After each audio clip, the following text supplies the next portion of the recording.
Türkmen mediýasy 12-nji awgustda Awalada 1-nji Hazar ykdysady forumunyň soňundan guralan uly konserdi görkezip, Türkmen prezidentiniň öz agty bilen aýdan aýdymynyň fonuny onuň Rus premieri Dmitri Medvedew bilen arasyndaky dostlugy aýratyn üns çekdi. Bu aýdym bir näçe günen dünýä belli Amerikan satirikler tarapyndan ýaňsa alynıp, Türkmenistandaky awtoritar rejimiň dünýäniň esas hakym mediýasyna çykmagyny öz roluny oýnady.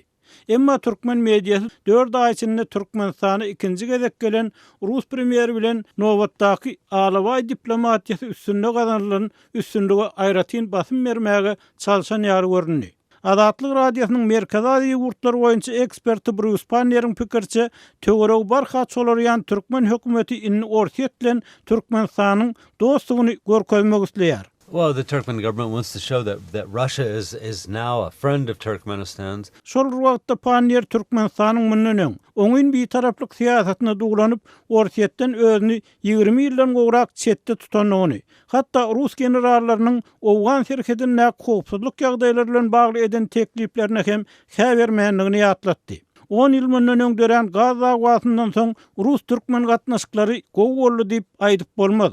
Emma o döwürde gazyň wahasy gowdy. Hitaýa we Irana satylýan gaz Aşgabatyň Moskwanyň täsirine garşy durmagyny şert töredýärdi.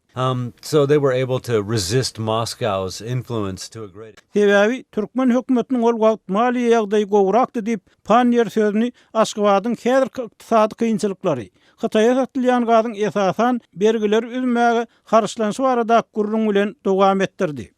All this didn't escape the attention of the people in the Kremlin. Bularyň hemmesi Kreml'däki adamlaryň nazaryndan sapmady. Olar Türkmenistanyň hakykatda dostunyň ýokdugyny, ýurdun ýüzbeýiz bolan ykdysady kynçylyklaryndan çykmak üçin başga kän ýolunyň galmanlygyny gördüler. Inni Moskwanyň Türkmenistanyň ýagdaýlary täsir etmek has aňsatlaşdy diýip ekspert aýtdy.